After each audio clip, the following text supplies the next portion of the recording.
CP Koteswararao గారు, సత్యసాయి వాహిని. Sairam sir.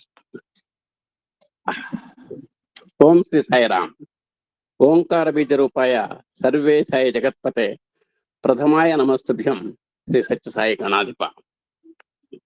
అహం సత్యబోధక Chennai group లో ధారావాహికంగా జరుగుతున్నటువంటి సత్యసాయి వాహినిని ఇవాళ మనం 4వ ఎపిసోడ్ మనం చవి చూడబోతున్నాము. స్వామి యొక్క దివ్యానుగ్రహ ఆశీస్సులతో, మన గురు దంపతుల యొక్క శుభకామనలతో, మీ అందరి యొక్క శ్రేయో కామనలతో ఈ కార్యక్రమం ముందుకు జరుగుతోంది. దీంట్లో సత్యసాయి వాహినిలో అద్భుతములలోకెల్లా అద్భుతము అనేటువంటి నేటి ఎపిసోడ్ లో విశేషాలు ఏమిటో ఒకసారి మనం చూద్దాం. అద్భుతములలోకెల్లా అద్భుతము. భారతీయులు తనకు ఆత్మని విశ్వసించుదురు. అట్టి ఆత్మను ఖడ్గములు ఛేదింపదాలవు, అగ్ని దహింపదాలదు, నీరు తొడపదాలదు, గాలి శోషల చేయదాలదు. ఆత్మ ఎనదానికి పరిధియే లేదు. కేంద్రము మాత్రము శరీరమును ఉండును. మరణమును దానికి అర్థము. ఈ కేంద్రము ఒక శరీరము నుండి మరొక శరీరమునకు మారుట. మనందరం ఎన్నో ఎపిసోడ్లలో మనం చెప్పుకున్నాం ఆత్మను గురించి. ఎప్పుడు కూడా మనం ఆ దివ్యాత్మ స్వరూపులారా అంటారు స్వామి మనల్ని. ఆత్మస్వరూపులారా అంటారు, దివ్యాత్మ స్వరూపులారా అంటారు. కాబట్టి భారతీయులు వాళ్ళగా ఎవరికి వారు నేను ఆత్మస్వరూపుణ్ణి అని ప్రగాఢమైనటువంటి విశ్వాసం కలిగి ఉంటారు. ఈ ఆత్మస్వరూపంలో ఆత్మ అనేటువంటిది తీసుకుంటే ఈ ఆత్మకి చెప్పాడు, నయనం చిందంతి శస్త్రాన్ని నయనం దహతి పావక నచయనం క్లేదయంత్యాపహ నశోషయతి మారుత అనే దానికి స్వామివారు చక్కగా చెప్పారు. ఇది ఖడ్గాలతో ముక్కలు ముక్కలుగా చేయడానికి అవకాశం లేనిది.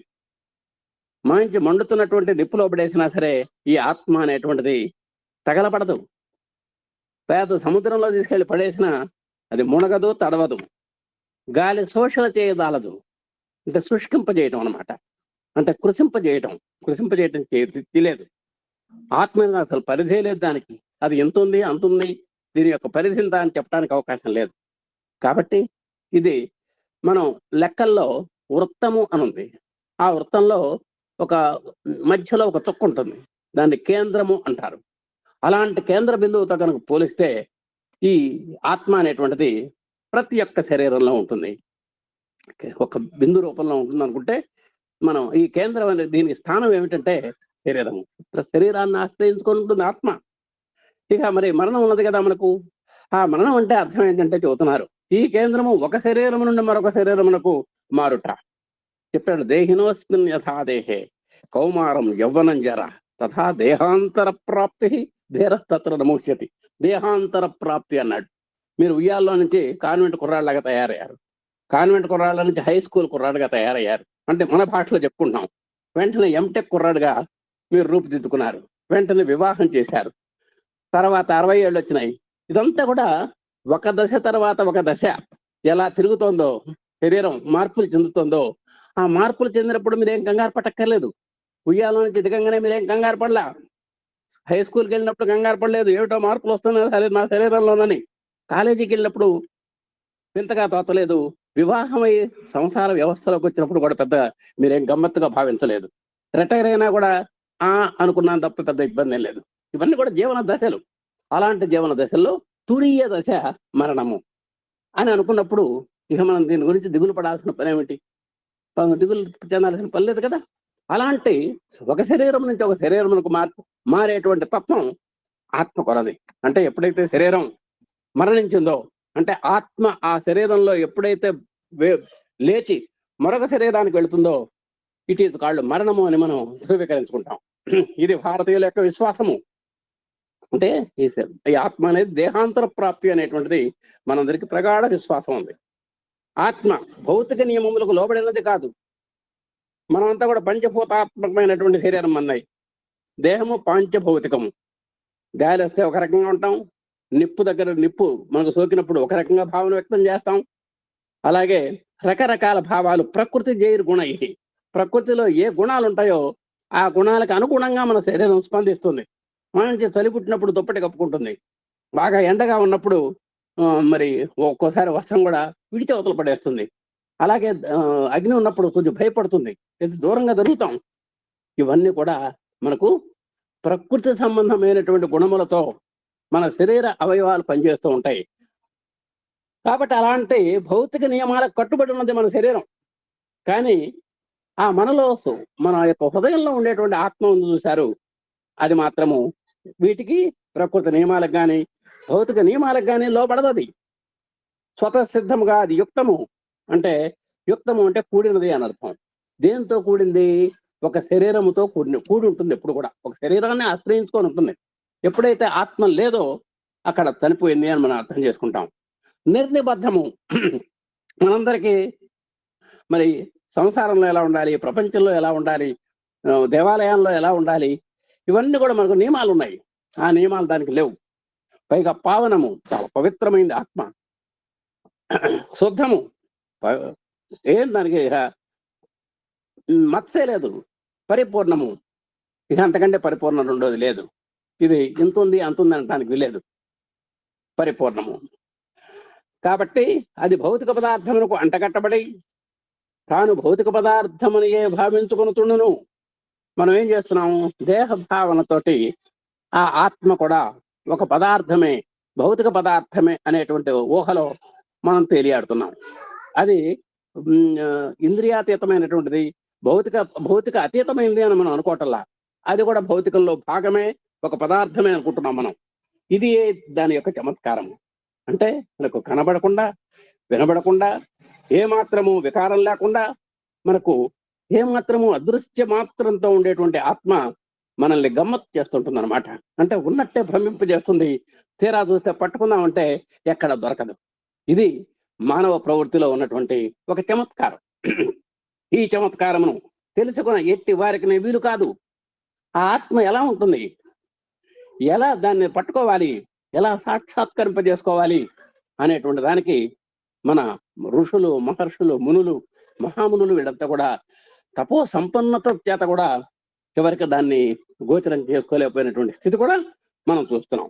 కాబట్టి ఇది ఏరికి కూడా సాధ్యపడదు.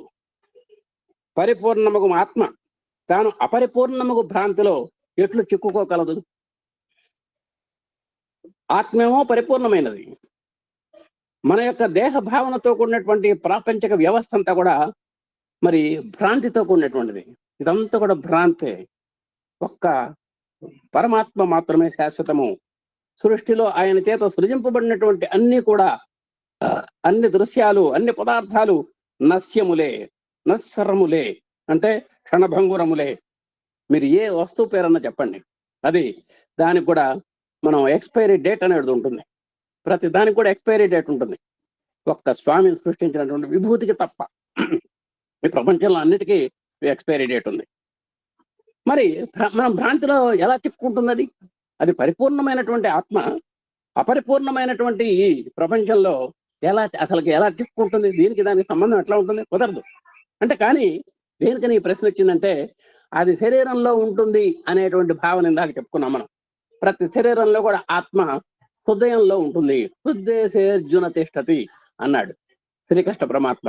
ఏమయ్యా, ఆత్మ అనేటువంటిది హృదయంలో, హృదయ గహ్వరంలో ఒక అంగుష్ట మాత్రంగా ఉంటుంది అబ్బాయి అని మనకు మన మరి ఈ మంత్ర పుష్పాలు వగైరాల్లో కూడా చెబుతారు.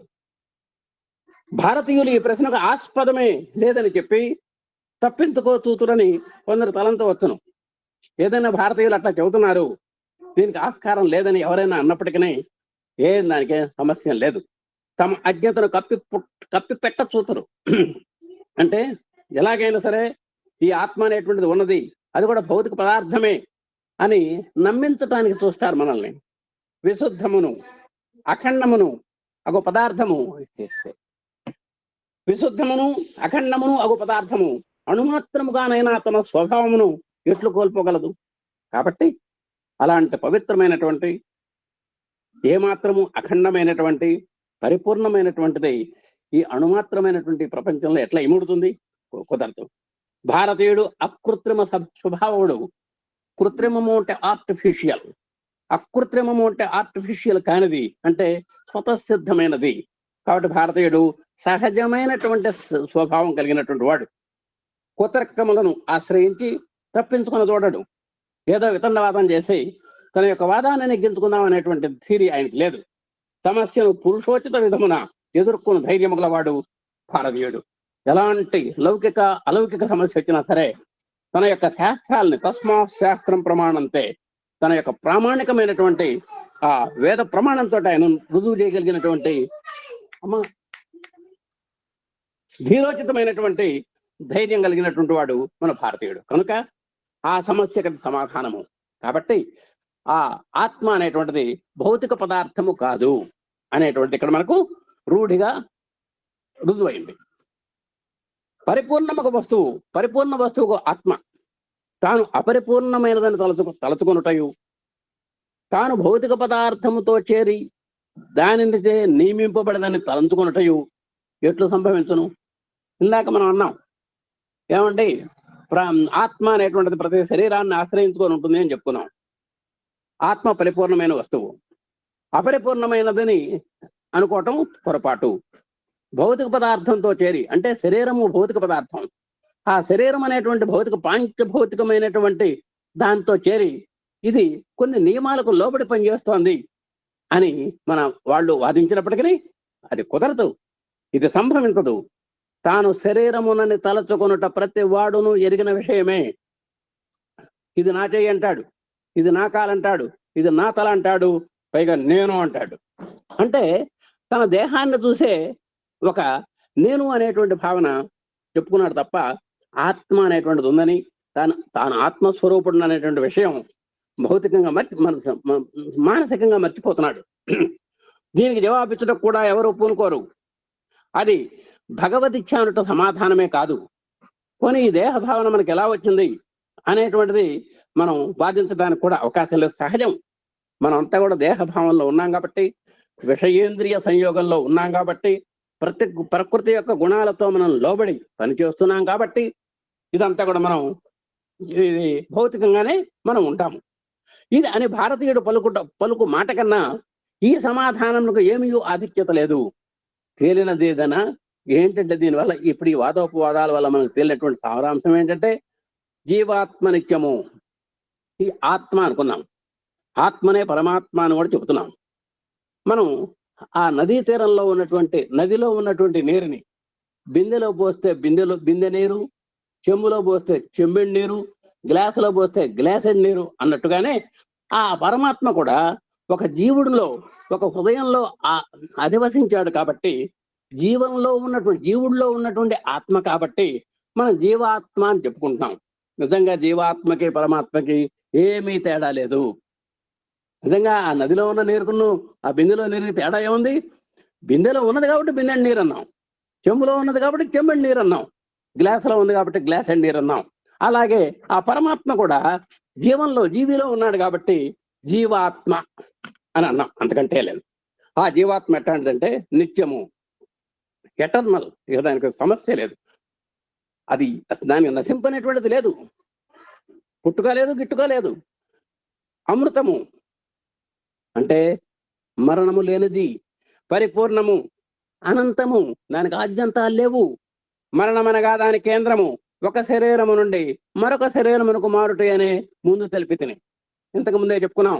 భగవద్గీతలో దేహాంతర ప్రాప్తి అన్నాడు. అంటే ఒక దశ నుంచి మరొక దశలోకి వెళ్తున్నట్టుగానే మనం బాల్యంలో నుంచి యవనంలోకి, యవనం నుంచి మరి వృద్ధాప్యంలోకి ఈ విధంగా మనం మనకు తెలియకుండానే మనం జీవన దశలు ఎలా జరుగుతున్నాయో అలాగే ఈ ఆత్మ కూడా ఎప్పుడైతే శరీరం శుష్కించిపోయిందో, ఆ శరీరం జీర్ణమైనటువంటి శరీరం నుంచి మరొక తాజా అయినటువంటి శరీరంలోకి అది అడుగెడుతుంటుంది. అందుకని చాలా మంది ఇళ్లలో ఒక ముసలామ పోగానే ఒక కోడలు కానీ కూతురు కానీ బిడ్డను కనదనుకోండి, వెంటనే ఆమె పుట్టిందండోయ్ అంటారు. ఆ పోయిన ఆమె పుట్టిందంటారు. అదిగో అత్తగారు మళ్ళా పుట్టింది మా కోడలు కడుపున అని అంటుంటారు. అంటే ఏంటి దాని యొక్క అర్థం? ఇదే. అంటే ఆత్మ శరీరాలను మారుస్తుంది. అంటే కృషించినటువంటి శరీరంలో నుంచి నశించబోయేటువంటి జీర్ణమైనటువంటి శరీరం నుంచి ఒక తాజా శరీరంలోకి అడుగు పెట్టడమే ఇది మన ఆత్మ యొక్క పని. మన ప్రస్తుత స్థితి మన పూర్వజన్మ కర్మల చేత నిర్ణయింపబడును. సరే, మనం అంతా బట్టగట్టాం, తిరుగుతున్నాం, ఒక మానవులుగా చలామణి అవుతున్నాం. అయితే మన కర్మలు, మన జన్మ ఎట్లా నిర్ణయింపబడింది అంటే కర్మల చేత నిర్ణయింపబడును. మీకు కర్మశేషం ఉండబట్టే జన్మ కలిగింది. అసలు పూర్వజన్మలో కర్మశేషం కనుక లేకపోతే, అసలు మీదంతా అకౌంట్ అనేటువంటిది ఏ ఎస్బీలో ఏమీ లేకపోతే మీకు జన్మ అనేటువంటిది లేదు.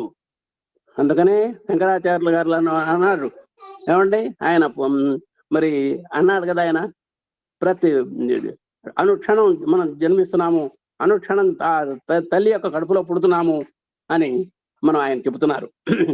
అంటే ఎట్లా, దీనికి ఏమైనా ప్రమాణం ఉందా? కర్మల చేత మనం మన జన్మ నిర్ణయించబట్టడానికి కారణం ఏంటంటే భాగవతంలో చిన్న పద్యం చెప్పాడు. కర్మమున పుట్టు జంతువు అంటే కర్మల వల్లనే జన్మ పుడుతుంది.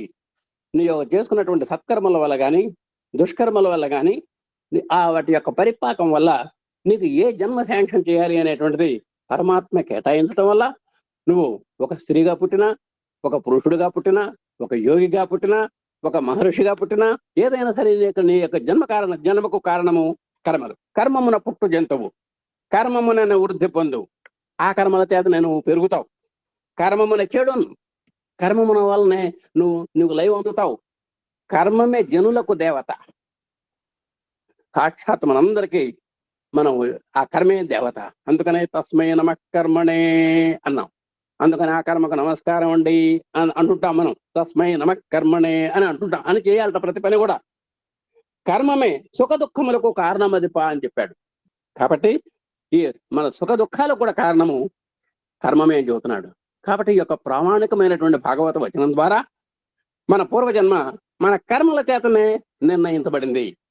అట్లే భవిష్యత్తు స్థితియు ఇప్పటి కర్మము చేత నిర్ణయించబడును. అలాగే పుట్టడం అంటే స్థితి, అంటే జన్మ, స్థితి, సృష్టి అని మనం పుట్టుకను సృష్టి అంటాం. అలాగే మనం ఉండటాన్ని స్థితి అంటాం. లయ అంటే నశింపు. ఇవన్నీ కూడా మన కర్మను బట్టే మనకు నిర్ణయింపబడతాయి. జన్మలకు మధ్య, మరణములకు మధ్య ఆత్మ వ్యాకోచముందుటో లేక సంకోచముందుటో జరుగుతుండను. ఒక ప్రాణం, ఒక జీవి ఉన్నాడు. ఆయన 100 జన్మలు ఎత్తాడు అనుకుందాం కాసేపు. ఆ 100 జన్మల్లో నుంచి ఒక శరీరం నుంచి ఈ 100 శరీరాల్లోకి ఈ శరీరం, ఈ ఆత్మ అనేటువంటిది వెళ్లాల్సిందే. ఆత్మ వ్యాపిస్తుంది కదండి. ఆ వ్యాపనాన్నే వ్యాకోచము అన్నాడు.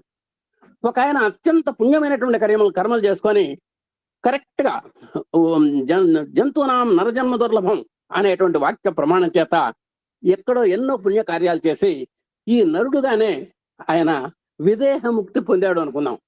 అంటే ఒక్క జన్మతోటే అతను యొక్క కర్మ ఫలం అంతా కూడా అగ్నిలో దహింపబడిపోయింది.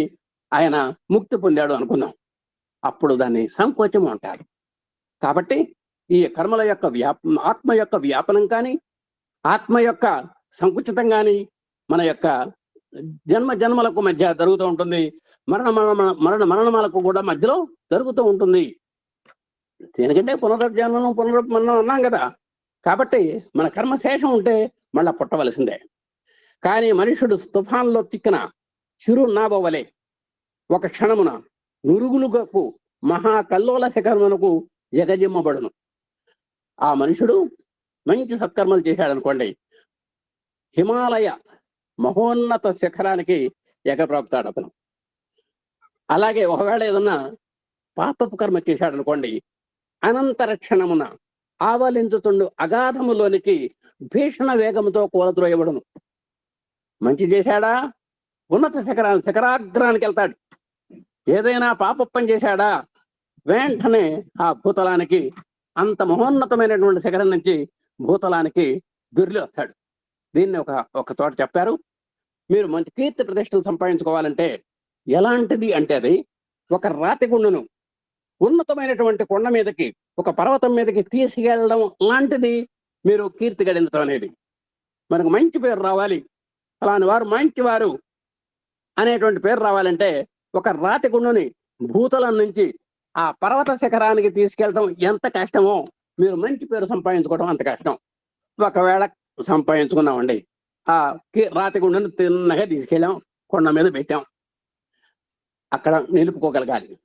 ఆ ప్రతిపత్తిని మనం ఎప్పుడు కూడా సదా గొప్ప పేరు సంపాదించుకోవడం గొప్ప కాదు, దాన్ని నిలబెట్టుకోవడం చాలా గొప్ప. అలాంటి ఏమాత్రం పొరపాటు చేసినా, మనస వాచ కర్మణ ఏ పొరపాటు నువ్వు చేసినా సరే నీ యొక్క కీర్తి ఏమవుతుందంటే, ఒక ఎడమకాలి యొక్క బొటన వేలు చిటికన వేలు తగలంగానే ఆ రాతిగుండు అంత మహోన్నతమైనటువంటి శిఖరాన్ని నుంచి భూతలానికి దొర్లుకుంటూ వచ్చేస్తుంది.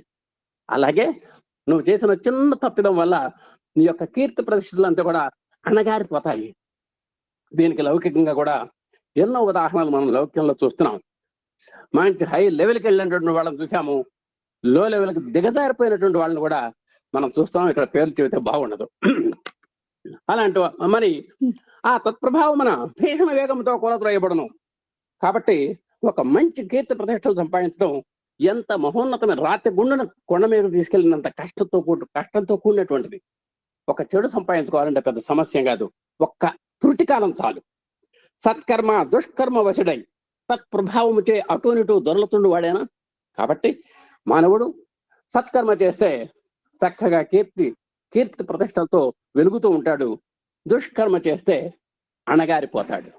కాబట్టి ప్రతి మానవుడికి ఇక్కడ సందేశం ఏంటంటే, మీకు భగవంతుడు ఒక నరజన్మ ఇచ్చాడు కాబట్టి, జంతువునాం నరజన్మ దుర్లభం కాబట్టి, శరీర మాధ్యం కలు ధర్మశాసనం కాబట్టి మీరు ఈ జన్మని సద్వినియోగం చేసుకోండి. మీరు ఆ మహోన్నతమైనటువంటి శిఖరానికి కీర్తి ప్రతిష్టలకి ఎగబ్రాకి ఆ స్థానంలో మీరు అధివసించడానికి ప్రయత్నం చేయండి అని స్వామివారు మనల్ని హితోపదేశం చేస్తున్నారు. ఓ అమృతపుత్రులారా, వినుడు.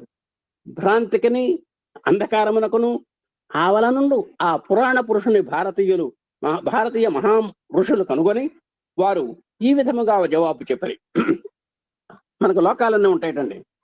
అంటే ఈ భూతలం అంతా అయిన తర్వాత అక్కడ అంధకారం అలుముకొని ఉంటుందిట.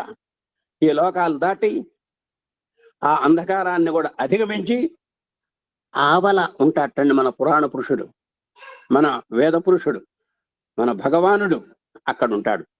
అలాంటి పురాణ పురుషుణ్ణి మనం అందుకోవాలంటే, ఆయన్ని మనం చూడాలి అంటే, దర్శింపజేసుకోవాలి అంటే సామాన్యమైన పని కాదు అది. అలాంటి ఋషులు అలాంటి మహాపురుషుల్ని చూచి వాళ్ళ యొక్క అనుభవాలని చెబుతున్నారు. ఓ మానవ జీవులారా, సోదరులారా, మీ మరణ పరము నుండి విముక్తులగుటకు అతనిని ఎరుగుటొక్కటే మార్గము. కాబట్టి ఈ లోకాల యొక్క భూతలానికి చివర ఆవతల అంధకారము, ఆ అంధకారానికి కూడా ఆవల వేయించేసి ఉన్నటువంటి ఆ పురాణ పురుషుడు, వేద పురుషుడు అయినటువంటి భగవంతుణ్ణి మీరు పొందాలంటే, ఆయన సాక్షాత్కరింపజేసుకోవాలంటే, ఆయన దర్శన స్పర్శన భాషణలు మీరు పొందాలంటే ఆయన ఎవరో తెలుసుకోవాలి. ఆయనను ఎరుగుటొక్కటే మార్గము. అలాంటి భగవంతుని గురించి మీరు చింతన చేయాలి. భగవత్ రతి కలిగి ఉండాలి. పదార్థరతి కాదు, భౌతిక సుఖాల యొక్క భౌతిక భోగాసక్తి కాదు మనకు కావాల్సింది. అలాంటి పురాణ పురుషుల యొక్క ఆయన తెలుసుకున్నాం అనేటువంటి తపన ఉండాలి. నిత్యానందమునకు ఉత్తరాధికారులైన మీరు పాపులనుకొని తలంచకూడదు. చాలా మంది భగవద్గీతలో కూడా చెప్పారు, ఉద్ధరేదాత్మనాత్మానం నాత్మానం అవసాదయేత్. నేను దేనికి పనికిరానండి, నాకంటే ఎవడూ లేడండి, నేను ఉత్త పనికి మాలిన వాడినండి, ఐ ఆమ్ యూజ్లెస్ ఫెలో అండి అని కొంతమంది అంటుంటారు. అంతకంటే తప్పు రెండోది లేదంటున్నారు. మీరందరూ కూడా మీ నిత్యానందం మనకు ఉత్తరాధికారులు. అహం బ్రహ్మాస్మి అంటే సాధన సంపత్తి చేత, సాధన చతుష్టయం చేత, శమధమాది షట్కర్మ సంపత్తి చేత మీరు ఆనందో బ్రహ్మ అనేటువంటి స్థాయికి వెళ్ళగలిగినటువంటి స్టేటస్ మీకుంది, ఆ స్థితి మీకుంది. అంటే నిత్యానందాన్ని పొందగలిగినటువంటి శక్తి ఉంది ఆ భృగు మహర్షికి లాగా. ఆయన ఏదో అన్నం అన్నాడు, ప్రాణం అన్నాడు, మనసు అన్నాడు, విజ్ఞానం అన్నాడు. ఎవరికి వాళ్ళ నాన్న యొక్క డైరెక్షన్ లో ఆనందో బ్రహ్మలోకి వెళ్ళిపోతున్నాడు. ఏంటి మా వాడు రాలేదని చూస్తే హాయిగా ఆయన కళ్ళు మూసుకొని అమేయమైనటువంటి రసానుభూతి పొందుతున్నాడు. ఆనంద రసానుభూతి, నిత్యానంద రసానుభూతి పొందుతున్నాడు ఆ భృగు మహర్షి. వాళ్ళ నాన్నగారు వరుణుడు ఎన్ని వేల తపస్సు చేశాడో ఆ పురాణ పురుషుణ్ణి, వేద పురుషుణ్ణి, భగవంతుణ్ణి మనం దర్శించటానికి. ఏం సామాన్యమైంది కాదు. కాబట్టి మీరు కూడా ఆ స్థాయి మీ దగ్గర ఉంది. నిత్యానందమునకు మీరు ఉత్తరాధికారులు. మీరంతా కూడా అధికారులే. పాపులు అని తలంతకుడు, పాపోహం అని అంటుంటారు. అది వద్దు, తప్ప అంటున్నారు. స్వామి కూడా దాన్ని కూడా సరిచేశారు. పాపోహం కాదయా, ప్రాప్తోహం అనాలి అని కూడా స్వామి ఆ మంత్రాన్ని ఏదో సరి చేయటం కూడా జరిగింది. మీరు పాపులు అనుకోవద్దు, మిమ్మల్ని మీరు కించపరచుకోవద్దు, మిమ్మల్ని మీరు న్యూనత పరుచుకోకూడదు. మీరు ఈశ్వర ప్రతిబింబులు, సాక్షాత్తు పరమేశ్వర స్వరూపులు. అందుకనే దివ్యాత్మ స్వరూపుల అని మిమ్మల్ని సంబోధిస్తున్నాం. అవ్యయానందమును పాల్గొను వారు నిరతిశయ ఆనందం అంటారు దీన్ని. మనకు గత ఎపిసోడ్ లో వచ్చింది నిరతిశయ ఆనందము. ఇక అంతకంటే ఆనందం ఇట్లా ఉంటుందండి అట్లా ఉంటుందని చెప్పడానికి అవకాశం లేదు. అలాంటి మహోన్నతమైనటువంటి ఆనందానుభూతిని పొందటానికి మీరంతా కూడా అర్హులే. పావనులు, పవిత్రులు, పరిపూర్ణులు, భూమిపై విహరించు దేవతలు, భూసురులు మీరంతా కూడా. అట్టి మేము పాపులను పిలుచుట కంటే వేరొక పాపం ఉన్నదా? కాబట్టి మన ఎదుటివాడిని కానీ మన పక్కవాడిని కానీ ఎవరిని కూడా మనం పాపులు అనకూడదు. నేను కూడా ఒక పాపిని అని అనకూడదు. మనంతా కూడా పావనులమే, పవిత్రులమే. పాపులమని అంగీకరించుట అప్రతిష్ట లేండు అన్నాడు. మీరు పాపులుగా చిత్రీకరించుకోవటం అనేది చాలా దోషము. లేండు ఉత్తిష్ట గెటప్. మీరు గొర్రెలను భావమును వేడి భ్రాంతిని వదలి మీరు ఆత్మలు, ఆద్యంత రహితులను అగు అమృత బిందువులు. మీరు ఏదో గుడ్డి పరంపరగా అంధ పరంపర న్యాయంలో గొర్రెలన్నీ కూడా పోతూ ఉంటాయి. పోతే మధ్యలో గొయ్య ఎవరో తవ్వారు రోడ్డు మీద. మొదటి గొర్రె పడింది, తర్వాత గొర్రెను ఆలోచించుకోవాలిగా. ఇది పడింది కాబట్టి మనం పక్కగా అలా వెళ్ళాలి అనుకోవాలి కదా, అనుకోదు, ఇది పడుతుంది. కాబట్టి ఆ 1000 గొర్రెలు కూడా గోతిలో పడాలి, గోతి నుంచి మళ్ళీ గట్టెక్కాలి. దీన్ని గొర్రె భావము అంటారండి. అంటే ఏమాత్రం అవివేకం అనమాట. అలాంటి గొర్రెలు అనేటువంటి ఒక అవివేకం నుంచి మీరు వేడి భ్రాంతిని వదలి మీరు ఆత్మలు, ఆద్యంత రహితులను అమృత బిందువులుగా గుర్తించండి. మీరంతా కూడా అమృత స్వరూపులు. భౌతిక పదార్థము మీ దాసి గాని మీరు దాని యొక్క దాసిలు కారు అని ఋషుల వాక్యం. కాబట్టి ఈ ప్రకృతిని మనం దాస్యం చేయించుకోవాలి తప్ప ప్రకృతికి మనం అంటే ఇంద్రియాలకు మనం వశం కాకూడదు. అలాగే ఆ భౌతిక పదార్థాలకు వాటిని మనం దాస్యం చేయించుకోవాలి తప్ప దాన్ని మనకు పెత్తనం చెలాయించేటువంటి అధికారం దానికి ఇవ్వకూడదు. కాబట్టి భౌతిక పదార్థానికి మీరు దాసులు కావద్దు, మీరే దాని యొక్క యజమానులు కావాలి అని అవి మీకు సేవ చేయాలి. వాటికి మీరు యజమానులు కావాలి, ఆ ప్రతిపత్తి మీరు సంపాదించాలని చక్కగా చెప్పారు ఋషులు. వేద విదితులు అంటే వేదాన్ని క్షుణ్ణంగా తెలిసినటువంటి మహనీయులు వాళ్ళంతా కూడా. ఇట్టి భారతీయ భావములను అనుభవం లేని వారు ఎట్లు అర్థం చేసుకోగలరు? సో ఒక విద్వాంసుడి యొక్క శ్రమ విద్వాంసుడికి మాత్రమే తెలుస్తుంది. విద్వానేవ విజానాతి విద్వజ్ఞాన పరిశ్రమ. ఒక చదువుకున్నవాడు, అమేయమైనటువంటి మేధా సంపత్తి కలిగిన వాడి యొక్క సత్తా మన మామూలు వాడికి ఏం తెలుస్తుందండి? తెలియదు. కాబట్టి అలాంటి వాడికి మాత్రమే తెలుస్తుంది. భగవంతునే తండ్రిగా, తల్లిగా, గురువుగా, మిత్రునిగా, ప్రియునిగా ప్రార్థించి భావించి బలము అందుకున్న భాగ్యజీవులు భారతీయులు. కృష్ణ శతకంలో చిన్న భాషలో చెప్పాడు, నీవే తల్లివి తండ్రివి, నీవే నా తోడు నీడ, నీవే సకుడవు, నీవే గురుడవు దైవము, నీవే నా పతిగతి నిజము కృష్ణ అన్నాడు. అంతకంటే తెలుగు భాషలో ఎవరు చెబుతారండి? ఒక భగవంతు నుతి ఆ శ్రీకృష్ణ పరమాత్మని ఆయన అలా కొలిచాడు. అన్ని ఆయనే. మనకు వ్యక్తి ఒకటే. ఒక గృహ యజమాని ఇంట్లో రకరకాలైనటువంటి పేర్లతో ఎట్లా పిలువబడుతున్నాడో భగవంతుడు కూడా మనకు తల్లి, తండ్రి, గురువు, మిత్రుడు, ప్రియునిగా ప్రార్థించి, ప్రియుడు అంటే ఇక్కడ దైవం అన్నమాట, దైవంగా భావించి బలమును అందుకున్నటువంటి భాగ్యజీవులు భారతీయులు. ఇహపరమునందగల సర్వమున కన్నను ప్రియతర వస్తువుగా ఏకైక ప్రియునిగా ఆరాధించిన వారు భారతీయులు.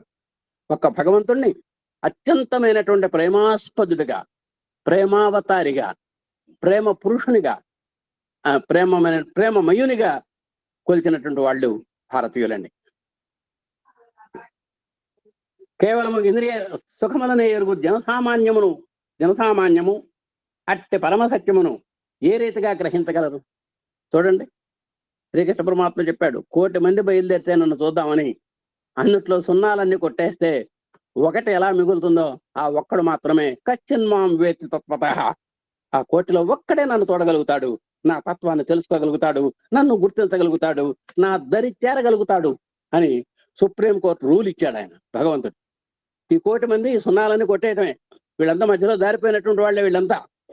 అలాగే ఈ జనసామాన్యాన్ని చెబుతున్నారు స్వామి. ఈ జనసామాన్యం ఎట్లాంటి వాళ్ళంటే కేవలం ఇంద్రియ సుఖములనే ఎరుగుదురు. ఎంతసేపటికి వాడికి ఇంద్రియ భోగ లాలసత తప్ప. ఇంద్రియ భోగ లాలసత, కంటితో ఎలా సుఖపడాలి, చెవులతో ఎలా సుఖపడాలి, ఆ చెప్పుడు మాటలు బాగా మంచి తీయగా ఉంటాయండి. అసలు వార్త కంటే నకిలీ వార్త మంచి బలంగా ఉంటుంది, మంచి ఇంట్రెస్ట్ గా ఉంటుంది. అలాగే కంటికి కూడా దివ్యమంగళ స్వరూపాలు మనకు ఆనందంగా ఉండవు. నగ్న దృశ్యాలు అయితే ఎగబడి అలా చూస్తాం, గంటలు గంటలు గంటలు గంటలు చూడటానికి ఇష్టపడతారు. దీనికంటే ఆ ఇంద్రియ భోగ లాలసత ఇది ఒక్కడి తప్ప, ఆ 1,00,00,000లో ఒక్కడి తప్ప మిగతా వాళ్ళంతా కూడా ఇదే తంతు. అలాంటి వాడు పరమ సత్యాన్ని ఏ విధంగా తెలుసుకుంటాడు? ఈ ఇంద్రియ స్వభావమే మనకు సత్యము కాన్పింపక మరుగుపడి ఉండు కారణములలో ఒకటని ఋషుల వాదము. కాబట్టి బలవాన్ ఇంద్రియ గ్రామ విద్వాంసం కర్షది అన్నాడు. ఇంద్రియాలేం సామాన్యం కాదు. ఒక కన్ను, ఒక పిల్లవాడు మీరు చూడండి, సెల్లిపోకపోతే ఈనాడు వాడు అసలు మమ్మల్ని రాచి రంపాన్ని పెట్టేటట్టున్నాడు. మీరు ఎక్కడ వాట్సాప్లో కూడా చూశారు. అంటే బానిస అయిపోయినాడు దానికి. ఆ బానిస అయినటువంటి వాడి యొక్క స్థితిగతులు ఏమిటో కూడా చూపిస్తున్నాడు. అంటే ఆ లోలుపుత, ఆ దాస్యం అన్నమాట, ఆ భోగ లాలసత, అది లేనిదే నేను ఉండలేను అనేటువంటి ఒక విపరీతమైనటువంటి భావన, ఒక వ్యసనం అన్నమాట. వ్యసనం ఇది. 7 వ్యసనాలు చెప్పారు ఆ రోజుల్లో. కానీ మరి 7వ వ్యసనం ఈ సెల్ ఫోన్ అనేటువంటిది వస్తుందని పాపం వాడికి ఆనాటి కవులకు తెలియదు పాపం.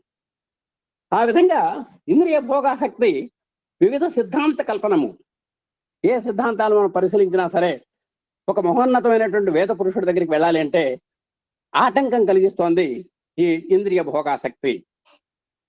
అది మరుగుపరుస్తోంది ఇంద్రియాలను. మనకు ఆ కను దివ్యం గుడికి పోనివో మన కళ్ళు, మన కాళ్ళు గుడికి వెళ్ళవు. గుడికి వెళదామంటే గుడికి వెళ్ళనివ్వవి, ఇంకో చోటకి వెళ్దామంటాయి. ఈ విధంగా ప్రతి ఇంద్రియం కూడా మన మీద పెత్తనం చేస్తుంది. పెత్తనం చేస్తుందంటే మనం దానికి దాసులం అయినాం కాబట్టి మన మీద పెత్తనం చేస్తుంది. ఆ విధంగా పెత్తనం చేసి ఆ దివ్యమంగళ రూపుడైనటువంటి భగవంతుణ్ణి కనీసం నోరారా జపం నృతింపనివ్వదు. చేతులారంగ శివుని పూజింపడేని. చివరికి అది పరిస్థితి. కళ్ళారా దేవుణ్ణి చూడనివ్వడు, చెవులు ఆ హరికథలను విన్నవదు. ఇవన్నీ కూడా ఇంద్రియాలు. బలవాన్ ఇంద్రియ గ్రామ. మరి విశ్వామిత్రుడు అంతటి వాడు మేనకమ్మడి పట్టం ఏంటండి? ఏమిటది? నిజంగా ఒక్కసారి మీరు ఆలోచించండి. ఈయనెక్కడా? ఇంత బ్రహ్మాండమైనటువంటి ఆ ఋషి సత్తముడు ఎక్కడా? ఆమె ఎక్కడ? ఆమె జోలికి దేనికి వెళ్ళాలి మనం? మనం ఇంద్రియ నిగ్రహం ఉంటే దేనికి వెళ్ళాలి? ఎక్కడికి? ఆమెకు దేనికి లోబడాలి? అందుకనే ఇంద్రియాలు సామాన్యమైన కాదు. ఇంద్రియాలను జయించడం అనేటువంటిది ఎవరి వల్ల కాదు. ఒకవేళ అయింది అంటే ఆయన మహర్షి కింద లెక్కే. అది ముందర మనం ఆ కాన్సెప్ట్ ఇక్కడ మన స్వామివారు చెప్పదలుచుకున్నారు. ఇహపరమునందు గల సర్వమున కనను. సరే, ఇక్కడ అట్టి పరమ సత్యమును ఏ రీతిగా గ్రహించగలరు? ఇది కూడా అయిపోయింది. ఇంద్రియ భోగాసక్తి వివిధ సిద్ధాంత కల్పనం. ఇది సత్యమునకు మనకు మధ్యలో ఒక తేర. చూడండి, ఆ తపోవనంలో కూడా చెప్పాడు, మలము విక్షేపము ఆవరణం. మన భగవంతుడిని చూడనివ్వవు, భగవంతుడిని దరి చేరనివ్వవు. స్పీడ్ బ్రేకర్ లాగా మనకు అడ్డుపడతాయి. కాబట్టి ఒక మేలి ముసుగులాగా ఆయన యొక్క చక్కని స్వామిని చూడలేకుండా ఒక మేలి ముసుగు అడ్డం ఎట్టయితే పెడతారో, ఈ మాయ అనేటువంటిది కూడా మనకు భగవంతుడికి మధ్యలో ఒక విచిత్రమైనటువంటి పొర ఒకటి ఉందన్నమాట. మన పరిశీలనములో అది ఒక మహాఘట్టము. ఈ మాయను సృష్టించింది ఆయనే, మనల్ని సృష్టించింది భగవంతుడే. అంటే ఆయన మరి జగన్నాటక సూత్రధారి, మనతో ఆడుకోవాలి. ఆయనకు ఒక కాలక్షేపణ అవ్వాలి. ఈ భావనే క్రియాభివృద్ధి నంది అద్భుత రూపముకు వైదాంతిక మాయా సిద్ధాంతముగా కాలాంతరమున రూపొందుటయు, ఈ తెరనే వేదాంతమున కానవచ్చు యథార్థ వివరణమనియు, అనాది కాలము నుండి సత్యము మన కంటి ఎదుటనే దీపించుతుండియు, ఈ తెర వలననే మరుగుబడి ఉండననియు భారతీయులు కనుగొనది. ఈ విధంగా వీళ్ళు చేసినటువంటి అపరాధ మరి అశేష విశేషమైనటువంటి శాసనాల్లో భగవంతుణ్ణి ఏ మాత్రము ఆయన యొక్క తత్వాన్ని కానీ, ఆయన యొక్క నామాన్ని కానీ, ఆయన యొక్క రూపాన్ని కానీ, ఆయన యొక్క వైభవాన్ని కానీ ఏ మాత్రము తెలుసుకోకుండా ఈ మాయ అడ్డుపడుతోంది మానవాళికి. ఆ మాయను అధిగమిస్తేనే భగవంతుని యొక్క దర్శనము, స్పర్శనము, భాషణము అనేటువంటిది నిర్ద్వంద్వంగా ఇక్కడ చెప్పడం జరిగింది. భారతీయులు కనుగొన్నారు ఆ విధంగా. ఈ తెర వలననే మనం ఆ భగవంతుని పొందలేకపోతున్నాం అనుకుంటున్నారు. మన ఈ సమస్యకు బాహ్యలోక అన్వేషణముచే సమాధానము లభింపదని భారతీయులకు ఎరుకపడను. ఇక్కడ బాహ్యము, భావము. స్వామి బాహ్యప్రియుడు కాదు, భావప్రియుడు. చూడండి, అక్కడ చెప్పారు, మీరు ఎదురుగా వినాయకుడు, మట్టి వినాయకుడికి మట్టికి దండం పెట్టట్లేదు, వినాయకుడికి దండం పెడుతున్నాం. రాతి వెంకటేశ్వర స్వామికి రాయికి దండం పెట్టట్లేదు, మనం వెంకటేశ్వర స్వామికి పెడుతున్నాం. పూరిలో జగన్నాథుడు కర్ర రూపంలో ఉన్నాడు, చెక్క రూపంలో. చెక్కకి నమస్కారం చేయటం లేదు, మనం ఆ జగన్నాథుడికి నమస్కారం చేస్తున్నాం. ఏంటండి ఎట్లా? ఏమంటే ఇక్కడ మట్టి కనబడుతోంది, రాయి కనబడుతోంది, చెక్క కనబడుతోంది, మనం మన ఆ భగవంతుడికి నమస్కారం ఎలా చేయగలుగుతున్నాం? చెప్పాడు, భావోహి విద్యతే దేవః. ఒక్క భావంలోనే భగవంతుడు ఉన్నాడు. నీ మనసులో ఆయన గణపతి అనేటువంటి భావం ఉన్నప్పుడు నీకు మట్టి అనేటువంటి తోతదు. ఆయన వెంకటేశ్వర స్వామి వరదుడు అయినట్టు నా యొక్క కోరికలను నెరవేర్చేటువంటి ఆయన అపూర్వమైనటువంటి స్వామి వెంకటేశ్వర స్వామి అనుకున్నప్పుడు నీకు రాయి గుర్తుకు రాదు. ఆ జగన్నాథుని యొక్క కృప వల్లనే నేను ఇలా ఉన్నాను అనుకున్నప్పుడు ఆ భావ సంపత్తి వల్ల నీకు ఆ రాయి గాని, చెక్క గాని, మట్టి గాని కనబడవు, భగవంతుడే కనబడతాడు. కాబట్టి భావం ప్రధానం గాని బాహ్యం ప్రధానం కాదు. బాహ్య ప్రధానం అయితే మట్టికి నమస్కారం చేయం, రాతికి నమస్కారం చేయం, చెక్కకి నమస్కారం చేయం. కాబట్టి అలాంటి బాహ్యంతో ఎన్ని పట్టుకోలేమయ్యా, భావంతో పట్టుకోవాలి. బాహ్యలోక అన్వేషణ చే సమాధానం లభింపదు అని భారతీయులు కెరుకుపడాను. ఆయన ఈయన బాహ్యానికి అందేవాడు కాదు, భావానికి మాత్రమే అందేవాడు అనేటువంటిది వాళ్ళు రూఢి చేసుకున్నారు. ఎన్ని యుగముల కాలము బాహ్యలోకమున వెతికనను నిష్ఫలమే. కొన్ని వేల సంవత్సరాలు తిరిగారు బాహ్యంగా పట్టుకుందామని. దీనికి అనుభవము అత్యవసరమనియు అట్టి పరమానుభవమును పడగటకై భారతీయులు దీర్ఘ తపస్సు చేసి విచారణ సలిపి కడకు సత్యాన్ని గుర్తించి లోకానికి చాటిరి అని భారత శాస్త్రములు చాటుతున్నవి. ఇందాక చెప్పుకున్నాం మనం, సాధనా సంపత్తి, శమధమాది షట్క సంపత్తి, ఇవన్నీ కూడా వాళ్ళు చేస్తేనే ఇన్ని ఆ మోక్షం అనేటువంటి సోపానానికి ఉన్నటువంటి ఆ మెట్లన్నీ జాగ్రత్తగా వన్ బై వన్ ఎక్కితేనే ఆ మోక్ష సౌధానికి చేరతారు అనేటువంటి విషయం వాడు చక్కగా కనిపెట్టారు మన భారతీయులంతా కూడా. అంటే స్వామిని ఆనందో బ్రహ్మ దగ్గరికి వెళ్ళాలి అంటే ఇగో ఈ సాధనా సంపత్తి, మెట్టు మీద మెట్టు, ఒక్క మెట్టు కుదరదు, ప్రతి మెట్టు ఎక్కవలసిందే. సోపాన మార్గంలో క్రమక్రమంగా నడిచి స్వామిని పట్టుకోవాల్సిందే అనే సిద్ధాంతాన్ని మన భారతీయ శాస్త్రాలు తాడుతున్నాయి. ఇంద్రియ వాంఛలను కార్యకలాపాది బాహ్య విషయ వాంఛలను తమకును సత్యములకును నడుమ తెరను కల్పించినవనియు, ఆ తెరను కర్మకలాపములచే ఛేదించుట కష్టమనియు అసాధ్యమనియు లోకానికి బోధించను. ఇంకేం చెప్పినాయంటే, ఇంద్రియ వాంఛలన్నీ తగ్గించుకోవాలి. ఇంద్రియాలతో మనం స్వామిని పట్టుకోలేము, ఇంద్రియాతీతులం కావాలి. కేవలం కర్మణ న ప్రజయ, ఇవన్నీ కూడా చెప్పాడు. వీటి ద్వారా మనం భగవంతుని మనం పట్టుకోలేము. కాబట్టి మనకు ఆ స్వామికి ఉన్నటువంటి మధ్యలో ఉన్నటువంటి మాయని అధిగమించాలి అంటే ఇవన్నీ కూడా మనం నెమ్మదిగా ఇంద్రియ భోగాసక్తి వదిలేసేయాలి. వాంఛలు కేవలం నిష్కామం, కోరికలు లేనటువంటి స్థితికి మనం చేరాలి. ఇంద్రియాలను అదుపులో పెట్టుకోవాలి. వాటిని మంచి కర్రతో అజమాయిషీ చేయాలి. ఒక పోలీసులు దొంగలను ఏ విధంగా అయితే అజమాయిషీ చేస్తారో అలాంటి అజమాయిషీ మనం చేయగలగాలి. అలాంటి ఇంద్రియాతీత స్థితి, విషయ వాంఛారహిత స్థితిలో ఉన్నప్పుడు మాత్రమే ఆ తెర మధ్యలో వైదొలుగుతుంది, మనకు భగవంతుడు కనబడతాడు. కేవలము నిన్న అభిప్రాయ వేదికలో కూడా చక్కగా చెప్పారు ఆయన. కేవలం మనం వ్రతాలు, పూజలు, నామస్మరణలు, సద్గ్రంథ పఠనాలు, ఆ పఠనాలు, ఈ పఠనాలు, వీటి వల్ల స్వామి మనకేం సాక్షాత్కరించడు. కేవలం ఒక అంతర్దృష్టి కావాలి అని కూడా మనకు అభిప్రాయ వేదికలో ప్రభాకర శ్రీనివాస్ గారు కూడా చక్కగా చెప్పారు.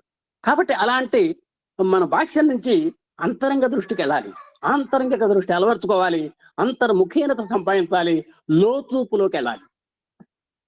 లేదా అసాధ్యమని లోకానికి బోధించను. కాబట్టి ఆ వేద పురుషుడు, పురాణ పురుషుడు లోకానికి అసాధ్యం, ఇవన్నీ చేస్తేనే ఆయన మనకు దక్కేది అని చెప్పింది. భారతీయ పరమార్థము దాని సత్యాన్ని కనుగొనుటకు మనస్సే వారికి ఆధారమయ్యను. అలాంటి భావం మనకు కలగాలి అంటే మనకు చిన్న పరికరం ఇచ్చాడు భగవంతుడు, మనస్సు అని ఇచ్చాడు. మీరు ఏది భావించాలన్నా కూడా మనకు మనస్సు కావాలి. కాబట్టి ఆ మనస్సుని మనం మన స్వాధీనంలో పెట్టుకోవాలి. మనస్సుని సక్రమంగా సత్వైపు నడిపించాలి, అసత్వైపుకో కాకుండా సత్వైపుకు నడిపించాలి. ఆ మనస్సును ఆధారం చేసుకొని మనం భాష్యానికి విలువ తగ్గించి భావానికి మనం విలువ పెంచుకోవాలి. మనస్సు యొక్క సూక్ష్మ పరిశీలనము తప్ప గత్యంతరము కాని దాని తగ్గను. కాబట్టి భగవంతుడిని పట్టుకోవాలంటే మనం భాష్యాన్ని వదిలేసి భావాన్ని పట్టుకోవాలి. ఆ భావం కూడా మనకి ఎక్కడ ఉత్పన్నం అవుతుంది అంటే మనకు చక్కగా మనస్సు మన ఏవ మనుష్యాణం కారణం బంధమోక్షయో. నువ్వు ఏదైనా లంపటంలో తగిలించుకోవాలన్నా ఆ మనసే కారణము. మోక్షానికి కూడా అదే కారణము. ఆ మోక్షం ద్వారానే ఎప్పుడైతే ఈ సాంసారిక బంధ విముక్తి, సంసార భ్రమణ చక్రం ఉంది చూశారు, ఆ చక్ర భ్రమణ నుంచి నువ్వు ఎప్పుడైతే బయటకు వస్తావో అప్పుడు నీకు ఆ పురాణ పురుషుడు కనబడతాడు. బాహ్య ప్రపంచ పరిశోధనము నిరుపయోగమయ్యను. నువ్వు ఎంత ఈదులాడినా సరే, ఈ ప్రపంచం మొత్తం కాలికి బలపం కట్టుకొని వెతికినా సరే నీకు భగవంతుడు కనబడడు. కాన అంతర ప్రపంచం దశ వారు తమ దృష్టిని మరల్చుకున్నది. అది నిర్ధారణ అయిన తర్వాత నాయన ఈయన భాష్యానికి అందడు, అంతర్ముఖీనత మనం ఏర్పరచుకోవాలి. కాబట్టి అంతర్ముఖం కావాలి. ఆ అంతర్ముఖ తత్వంలోనే మనం భగవంతుని పట్టుకోవాలి అని వాళ్ళు లోతూపును అలవాటు చేసుకున్నారు. అంటే మామూలు చర్మ చక్షువులు కాకుండా మనోనేత్రంతో నేర్చుకున్నారు. మనోనేత్రం కూడా చెప్పాడు మనకు భగవద్గీత చెప్పేటప్పుడు. సంజయుడు, ధృతరాష్ట్రుడు, అర్జునుడు ఆ విశ్వరూపాన్ని చూడలేకపోయినప్పుడు అప్పుడు భగవంతుడు చిన్న మాట అన్నాడు, దివ్యం దదామితే చక్షు పశ్చిమే యోగమైశ్వరం అన్నాడు. నాయన మీ చర్మ చక్షులతో నన్ను చూడలేరు, అంటే తోలుతో చేసినటువంటి ఆ మీ కళ్ళతో నన్ను చూడలేరు. దివ్యం దదామితే చక్షు, ఒక దివ్యమైనటువంటి చక్షువుని మీకు ఇస్తున్నాను. పశ్చిమే యోగమైశ్వరం, యోగం ఐశ్వరం, ఆ యోగ సంపన్నతను ఐశ్వర్య సంపన్నత కలిగినటువంటి ఆ భగవానుణ్ణి చూడండి అని ఆయన దివ్య చక్షువులు ఇచ్చాడు. అంటే అప్పుడు చర్మ చక్షువులు మాయమైపోయి వారికి దివ్య చక్షువులు వచ్చినాయి. ఆ విధంగా సంజయుడు, ధృతరాష్ట్రుడు, అర్జునుడు ఇంకా వీళ్ళంతా కూడా చూడగలిగారు. కాబట్టి అలాంటి లోచూపు కావాలి, అలాంటి మనోనేత్రం కావాలి. అతడి నుండి అతన్ని తీసి తన హృదయ పీఠికలను ఆక్రమింపజేశారు. ఆ విధంగా హృదయంలో ప్రతిష్ఠింప చేసుకోగలిగారు భగవంతుడిని ఆ మహర్షులంతా కూడా అంత సాధన చేసి. అందుకనే భగవంతుడు ఆ శ్రీకృష్ణ పరమాత్మ కూడా మరి దివ్యం దదామి అంటే నీకు ఇది ఇస్తున్నానయ్యా అని కూడా అని చెప్పడం జరిగింది. తత్వశాస్త్రం ఒక గ్రంథము కానీ ఒకరితో రచింపబడినది కానీ కానే కాదు. మన్యువు బ్రహ్మవర్తము అని పేర్కొన్నది భారత భూమి. ఆ మనువు అనేటువంటి ఆయన మన దేశాన్ని బ్రహ్మవర్తము అన్నాడు. కాలాంతరంలో ప్రపంచమంతటను వెలియవేనున్న ఆత్మాన్వేషణ మహోద్యమము ఈ భూమి నుండి ఉత్పత్తి జరిగినది. అక్కడి నుంచి ఆత్మ అంటే ఏమిటి, ఆ ఆత్మ సాక్షాత్కారం ఏమిటి అనేటువంటి అన్వేషణ ప్రతిపత్తి పెరిగింది. ఆత్మ అన్వేషణ మహోద్యమాలు వచ్చినాయి. మిగతా పారమార్థిక ఉద్యమాలు కూడా ఎన్నో వచ్చినాయండి.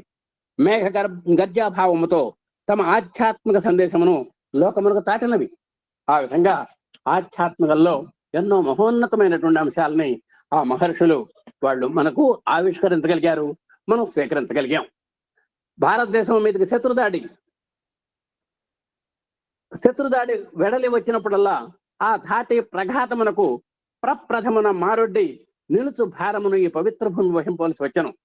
నిజంగా మనకు శత్రువుల యొక్క దాడి అంటే విదేశీయుల యొక్క దండయాత్రలు మన దేశం మీద బాగా జరిగినాయి అనే సంగతి మీ అందరికీ తెలుసు.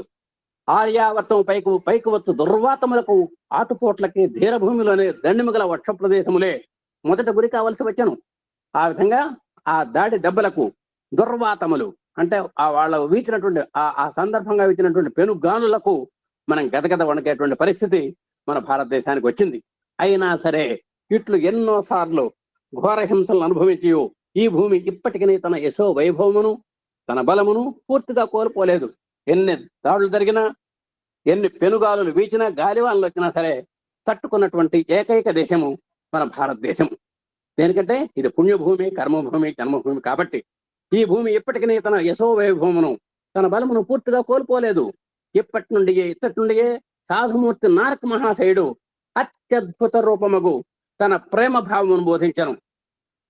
సరే, నానక్ మహాశయుడు రావటం, ప్రేమతత్వాన్ని బోధించడం జరిగింది. ఇతని విశాల హృదయం వికసించను. ఆ ప్రేమతత్వంలో మన హృదయాలన్నీ విప్పారినాయి. హైందవ ప్రపంచమునే కాక మహమ్మదీయ ప్రపంచమును కూడా ప్రేమాలింగనము నడుచుటకు భారతీయులు బాహువులు చాపిరి. అంటే సర్వమత సామరస్యాన్ని మన వాళ్ళు ఎంతో ఆహ్వానించారు. అలాగే మన స్వామి యొక్క యములములో కూడా సర్వమత చిహ్నాలు ఉంటాయి, మనం అది గమనించవచ్చు స్వామి యొక్క యములములో. ఆ విధంగా సర్వమత సామరస్యానికి ముందుకొచ్చినటువంటి దేశం మంది.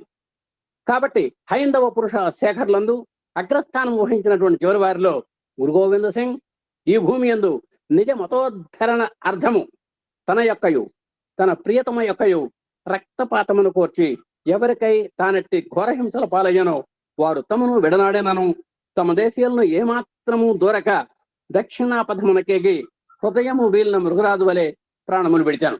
సరే, ఇదంతా కూడా మనకు హిస్టరీలో చెబుతుంది. అంటే మనం ఎన్ని ఆటుపోట్లు గురైనా సరే మన యొక్క లక్ష్య సాధనలో ఎక్కడ మనం రాజీ పడలేదు, మన యొక్క ఔన్నత్యాన్ని దిగదార్చుకోదలుచుకోలేదు, మన ఔదార్యాన్ని చక్కగా చాటుకున్నాం ఎన్ని కష్టాలు వచ్చినా అనేటువంటిది ఇక్కడ సారాంశం. ఆ మహానుభావుల కీర్తి శాశ్వతమైన నిలుచుగాక.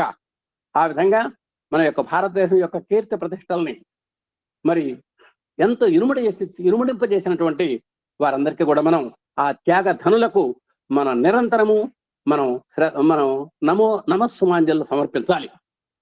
అట్టి మహనీయులు మానవ కోటికి ఎంతయో ఉపకారం చేసిరి. ఆ విధంగా అనుభవసారాన్ని పంచి మనకు ఎట్లా అడుగులేయాలి, మన పురోగమనానికి తోడ్పడ్డారు వాళ్ళంతా కూడా. ప్రతి మానవుని యందును ఒక ప్రత్యేక తత్వం ఎట్లుండును అట్లే ప్రతి రీతి యందును కూడా ఒక ప్రత్యేకత ఉండను. చూడండి, ప్రతి మనిషిలో కూడా ఒక ప్రత్యేకత ఉంటుంది. పనికి రాలివాడు అంటాం మనం, యూజ్లెస్ ఫెలో అంటాం ఒక్కోడిని మనం.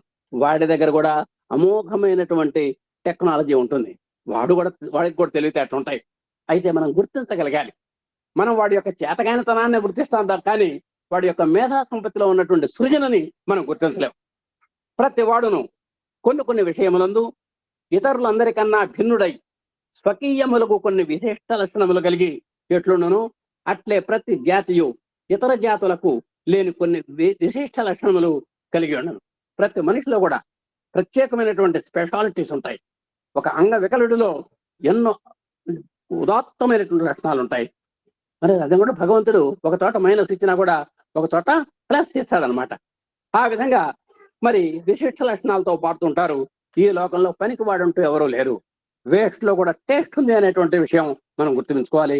వేస్ట్ మేనేజ్మెంట్ అని కూడా ఇప్పుడు కొత్త సమస్యలు వస్తున్నాయి. మీరు ఏది పనికి రాదంటారో ఆ పనికి రాని దాని నుంచి పనికి వచ్చేదాన్ని కూడా సృష్టించేటువంటి ఒక అధునాతనమైనటువంటి ఆలోచన సరళి ఇప్పుడు ప్రభుత్వాలకు వస్తోంది. ప్రకృతి యొక్క నిర్ణీత క్రమంలో ప్రతి వారు నిర్వహింపవలసినటువంటి ప్రత్యేక పాత్రయు ఎట్లా ఏర్పడి ఉండును, అతని పూర్వకర్మము అతనికై ఒక ప్రత్యేక మార్గమును ఏర్పరిచి ఉండును. అట్లే జాతుల విషయమును కూడా ప్రతి జాతియు ఒక విధి నిర్దిష్ట పాత్రమును నిర్వహింపవలసి ఉన్నది. మనం భవిష్యత్ జన్మకి మన కర్మ ఏ విధంగా కారణమవుతుందో అలాగే భవిష్యత్ జాతి విధుల నిర్వహణ కూడా మనం ఈ జన్మలో చేసినటువంటి ఆ కార్యక్రమాల యొక్క సరళి అది ఎంతగానో ఉపయోగపడుతుంది అని వాళ్ళు చెబుతున్నారండి. తర్వాత ప్రతి జాతియు లోకములకు సందేశం ఇవ్వవలసి ఉండను. కావున మన జాతి సాధించవలసిన కార్యమును అది నిర్వహింపవలసిన విధి నిర్దిష్ట పాత్రమును జాతి సామరస్య వాద్యమున అది పాడవలసిన సర్వమును మనం ప్రప్రథమ నుండి గ్రహించి ఉండుట ముఖ్యము. కాబట్టి ప్రతి జాతి కూడా ఔన్నత్యాన్ని పొందాలి అంటే అవి కొన్ని నిర్దిష్టమైనటువంటి విధి విధానాలు పాటించాలి. దానితో పాటు సామరస్యాన్ని కూడా పాటించాలి. సర్వమత సామరస్యము, సర్వ జాతి సామరస్యము కూడా అది ఒక ఐక్యతా రాగంతో పాడగలిగినప్పుడు మాత్రమే వారి యొక్క లక్ష్యం సాధింపబడుతుంది. కొన్ని సర్పముల పడగలయందు మణులునుననియు ఆ మణులు ఉన్నంత వరకు ఆ సర్పములను ఏమి చేసినో చంపడం సాధ్యము కాదనియు మీరు చిన్ననాటి కథల్లో విని ఉండరు. ఏదో పాములు ఉంటాయని, వాటి యొక్క శిరస్సు మీద ఏదో మణులు ఉంటాయని, ఆ మణులు ఉన్నంత వరకు ఆ పాములతోకి మనం పోలేమని మనం కథలు చదువుకున్నాం. అలాగే భారతదేశం యొక్క మహోన్నతమైనటువంటి ఆ ఔదార్యము, మహోన్నత్యము విశిష్టత అనేటువంటి ఆ మణులు ఆ భారతీయ సర్పాల మీద ఉన్నంత వరకు కూడా ఎవ్వరు దీన్ని దండెత్తలేరు. దండెత్తినా కూడా వాళ్ళు మనగలగలేరు, వాళ్ళు సాధించలేరు. ఆ విధంగా భారతదేశం ఒక మణి కలిగినటువంటి సర్పంలాగా తోస్తూ తన యొక్క ఔన్నత్యాన్ని, వైభవాన్ని, ప్రభావాన్ని ప్రపంచ దేశాల్లో చాటుకుంటోంది అనేటువంటి ఒక ఇన్నర్ మీనింగ్ ఈ వాక్యంలో మనకు కనబడుతోంది. దీన్ని చెప్తి పెట్టుకున్నచో చరిత్ర ఎందలి అత్యద్భుత సంఘటన ఒకదాన్ని మనం గ్రహింపగలము. అది మనకు భవిష్యత్తులో ఎపిసోడ్స్ లో చెప్తారేమో చూద్దాం. ఈ విధంగా మరి ధారావాహికంగా జరుగుతున్నటువంటి సత్యసాయి వాహినిలో ఇవాళ 4వ ఎపిసోడ్ను మరి నా యథాశక్తి, నా శక్తి కొలది మనం కొన్ని వివరణాత్మకంగా మీకు చెప్పడానికి అవకాశాన్ని ఇచ్చినటువంటి, అనుగ్రహించినటువంటి స్వామివారికి, అవకాశాన్ని కల్పించినటువంటి మన అధినేత దంపతులకు, శ్రద్ధగా విన్నటువంటి ఆత్మీయ సోదర సోదరిమణులకు హృదయపూర్వకమైనటువంటి ప్రణామాలు చేసుకుంటూ మనం మరో కార్యక్రమంలోకి వెళ్దాం. ఓం శ్రీ సాయిరాం. అందరికీ సాయిరాం.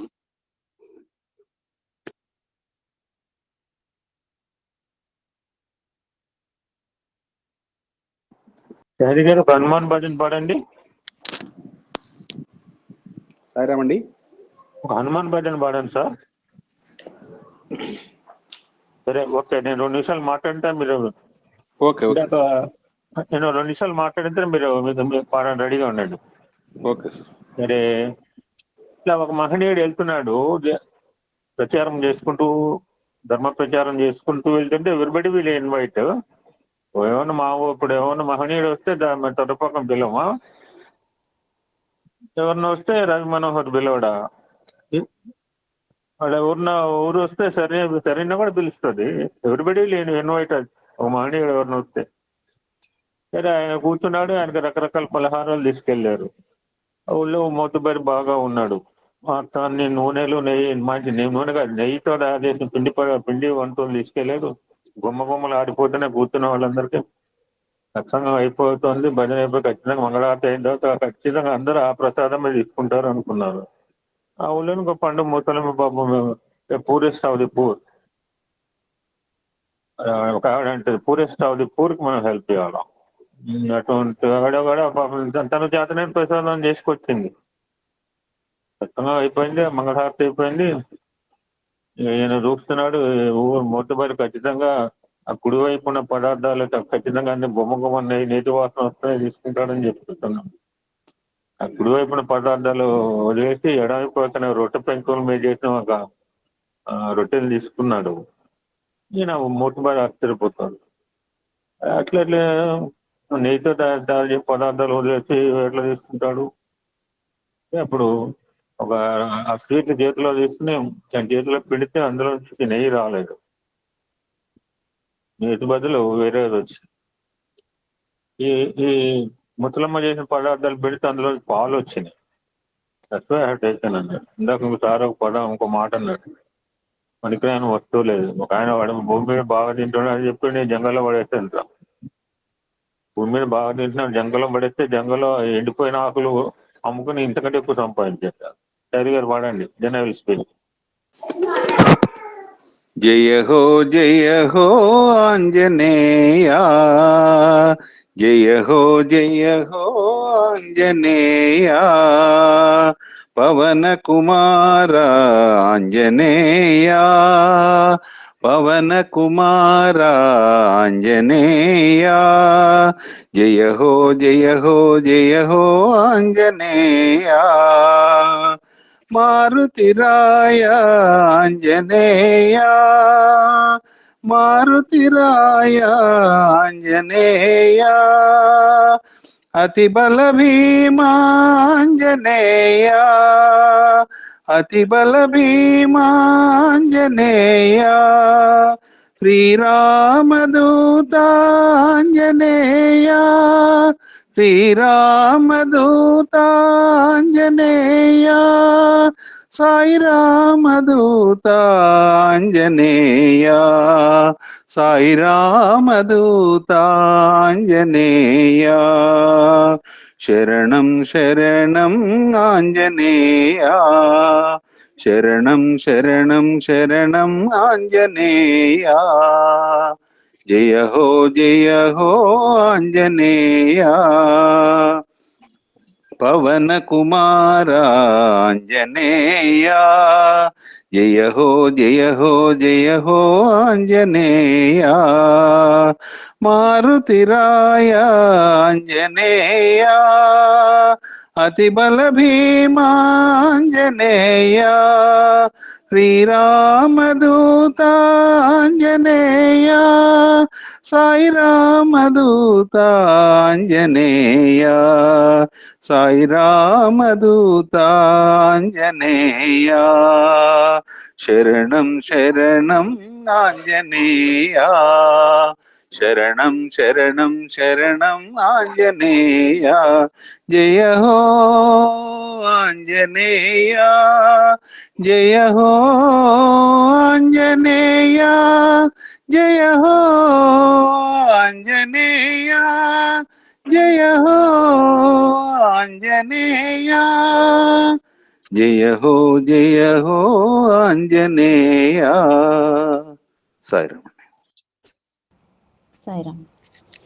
प्रभु रामचंद्र के दूता हनुमंता आंजनेया, प्रभु रामचंद्र के दूता हनुमंता आंजनेया, हनुमंता हनुमंता हनुमंता आंजनेया, हनुमंता हनुमंता हनुमंता आंजनेया, हे पवन पुत्र हनुमंता बल भीमा आंजनेया, हे पवन पुत्र हनुमंता बल भीमा आंजनेया, बल भीमा बल भीमा बल भीमा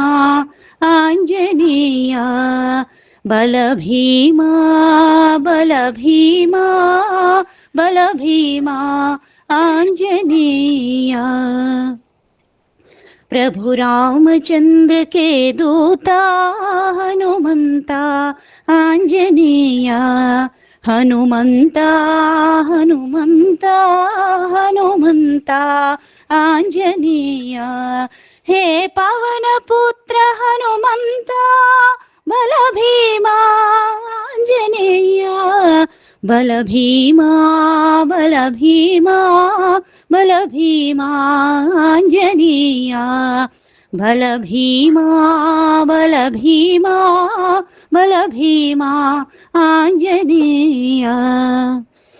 प्रभु रामचंद्र के दूता हनुमंता आंजनेया।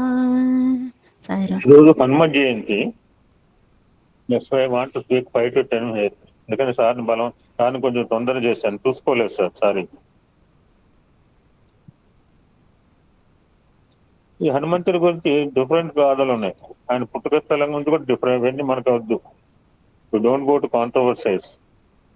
మనకు తెలిసిందల్లా ఏంటంటే రామాయణంలో హనుమంతుడు రామచంద్రమూర్తి ఒక బంటు, దాసోహం కౌసలేను. మొన్న మేము సుందరకాండ శ్రీనివాస్ గారు చెప్తుంటే విన్నాను. బట్ అంతా అయిపోయిందో నాకు చిన్న డౌట్, మీరు మరి ఇంత దాటగలరా అంటే అప్పుడు ఒక అద్భుతమైన ఏమనుకుంటున్నావు సీతమ్మ అని మీసాలు మెలవేలా. అక్కడ పెద్ద పెద్ద యోధులు ఎంతో మంది ఉన్నారు, అందరిలో లీస్ట్ పర్సన్, అల్పుడు నేనే దాటొచ్చా అంటూ. అందుకనే మహోన్నతుడయ్యండి హనుమంతుడు. నువ్వు ఎవరురా అంటే ఎవరు అంటావా అని గొప్పతనం చెప్పలా. రామచంద్రమూర్తి పాదదాసుని సింగిల్ ఒకటే వర్డ్ చెప్పిండు. అందుకనే రాముడిని లవ్ ఎట్ ఫస్ట్ సైట్ లో రాముడి చేత ప్రేమించబడ్డాడు. రాముని ఈయన ప్రేమించడం కాదు. పుంజిక స్థలాన్ని అప్సరస అంజనేని వానరకాంతగా జన్మించడం జరిగింది.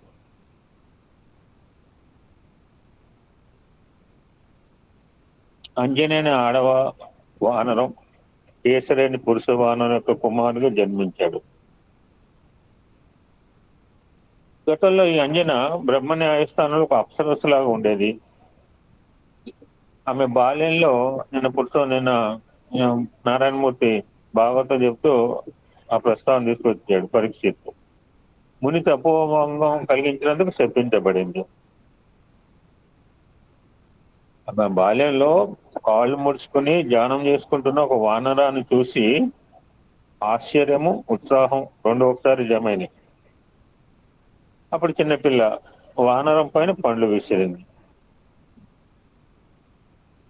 హఠాత్తుగా ధ్యానానికి భంగం కలిగి వానర రూపంలో ఉన్న ముని నిజ రూపం పొంది కోపంతో అంజనను,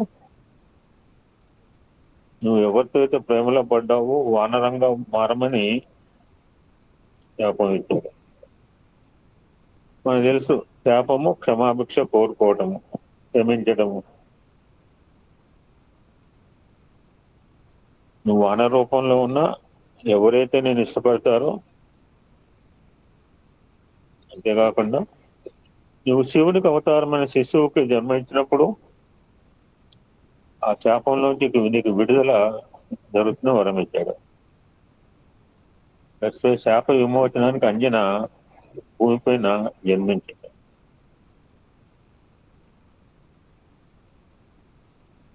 అడవిలో నివాసం. ఒకరోజు ఒక పురుషుని చూసింది, అతనిలో ప్రేమలో పడింది. ఎప్పుడైతే చెప్పాడుగా శాపము ప్రేమలో పడంగానే వానరం అయిపోయింది. ఆ మనిషి అంజన దగ్గరికి వచ్చి, నా నామధేయం కేసరి అని, నేను వానరులకు రాజును పరిచయం చేసుకున్నాడు. వానర ముఖం కలిగి ఉన్న అతను చూసి ఆశ్చర్యపోయింది. ఇచ్చానుసారు వానరం మరియు మానవ రూపాలు మార్చుకోగల శక్తి అతనికి చూసి ఆశ్చర్యం అబ్బురపడింది. సో తను వివాహం ఆడమని అంజన్ కోరాడు. అడవిలో వివాహం చేసుకున్నారు. శివుడికి పూజలు చేశారు, తపస్సు చేసుకున్నారు. శివుడు ఆమె కోరిక కోరుకోమన్నాడు. కుమారుడుగా జన్మించమని కోరుకుంది. ఆమె అభ్యర్థనను ఆమోదించాడు శివపరమాత్మ. ఇది ఇక్కడ కథ. అక్కడ కథ మనకు తెలుసు. దశరథుడు అయోధ్య రాజు సంతానం కోసం పుత్రకామేష్టి యాగం, అగ్నిదేవుడు పాయసం ఇవ్వటం, దైవాంశ సంభూతులైన సంతానం కోసం పాయసాన్ని తన భార్యలు పంచిపెట్టడం, కౌశలకు భాగము.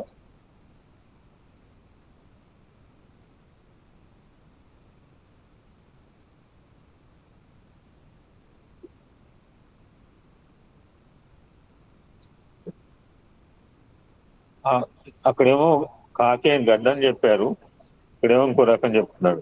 ఆ పాయస భాగాన్ని ఒక గాలిపటం దూరంగా తీసుకెళ్ళింది. ఆ గాలిపటం ఆ పాయస భాగాన్ని, తీపి ఆహారాన్ని అంజన తపస్సు స్థలంలో పడవేసింది. ఇప్పుడు మహాదేవుడు అంజనా చేతుల్లో ఆ పాయసాన్ని ఉంచమని వాయువు గాలిదేవుడు ఆజ్ఞాపించాడు. By seeing it is Shiva పరమాత్మ యొక్క దీవెనలుగా భావించి సంతోషంగా ఆమె దాన్ని గోలింది, త్రాగింది. ఆమె వానర ముఖం గల శివుని అవతారమైన శిశువుకి జన్మనిచ్చింది. అంజనాదేవి గర్భంలో పుట్టిన ఆంజనేయుడు, కేసరి నందరు, వాయుపుత్ర, పవనపుత్ర, డిఫరెంట్ నేమ్స్ అన్నమాట. బాల్యదశ నుంచి హనుమంతాల శక్తిమంతుడు. తన తండ్రి కేసరి, తల్లి అప్సర అంజన యొక్క శక్తి వాయువేగం గలవాడు.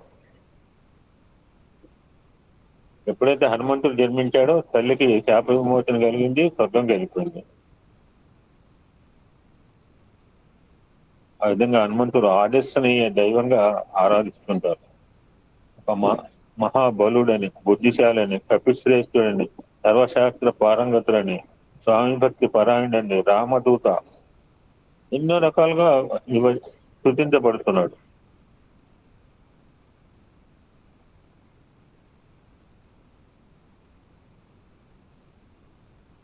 హనుమంతుడు 7 చిరంజీవులు ఒకడు. శ్రీరాముడికి ప్రచండమైన భక్తుడు. అతడు లంకరాజు రావణుడి బారి సీతను కాపాడి శ్రీరాముడికి అప్పగించాడు.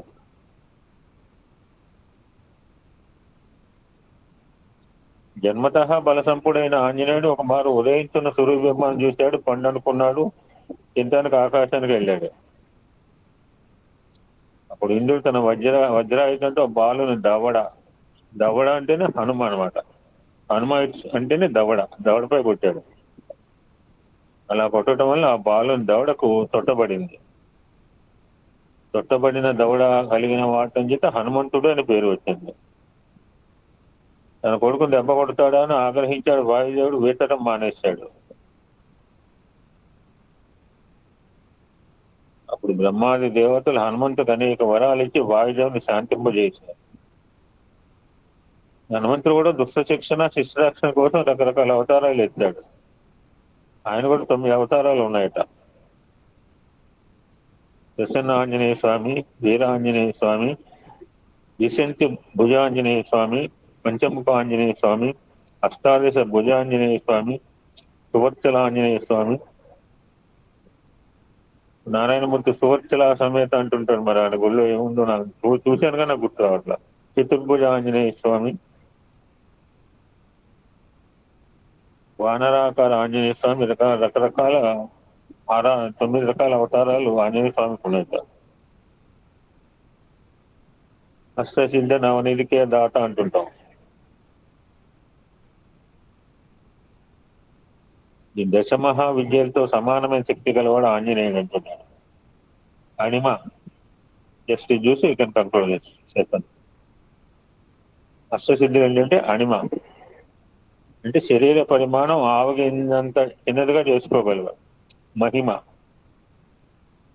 అప్పుడు సముద్రం దాటడానికి ఎలాగ పెంచుకున్నాడు, శరీర పరిమాణం పర్వతమంత మధ్యం మహిమ. లఘిమ శరీరం బరువును నువ్వు గింజ కన్నా తక్కువ. గరిమ ఆపోజిట్, పర్వతం అంతా. అక్కడ 2 అణిమ మహిమ, లఘిమ గరిమ, ఇవి 4 ఆపోజిట్లు. ప్రాప్తి సిద్ధి ఎక్కడైనా ప్రయాణించగల శక్తి గలవాడు, దేనినైనా పొందగల ప్రాప్తి అనమాట. పరకామ్య సిద్ధి ఎవ్వరూ తగ్గించలేని ఆత్మబలాన్ని కలిగి ఉండే శక్తి. నా ఆత్మబలం నాది ఇంకొకరు తగ్గించలేరు. వశిత్వ సిద్ధి వశీకరణం అంటే అన్ని జీవులపైన ఆధిపత్యాన్ని కలిగి ఉండే శక్తి.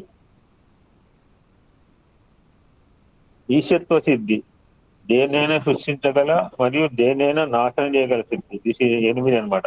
అణిమ మహిమ, లఘిమ గరిమ, ప్రాప్తి, పరకామ్య, వశిత్వ, ఈశిత్వ.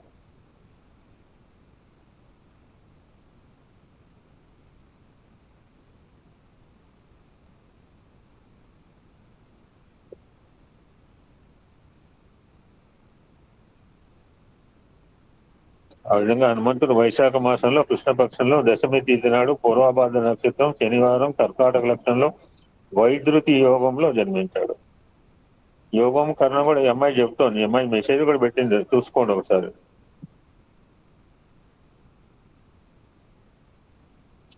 సో దట్స్ వై మే నెలలో వచ్చే వైశాఖ బహుళ దశమి నాడు చేసుకోవటం ఆనవాయితీ అనమాట.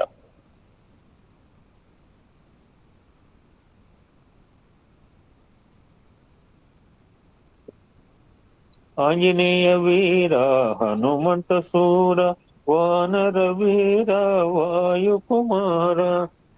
ఆంజనేయ వీర హనుమంత సూర వానర వీర వాయుకుమార.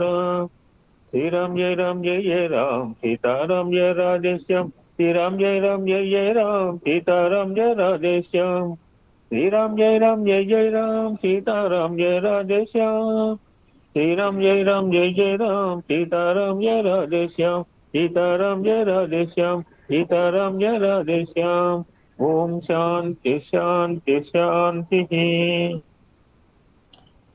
కొన్ని హనుమ భజన్స్ పాడించు గురు.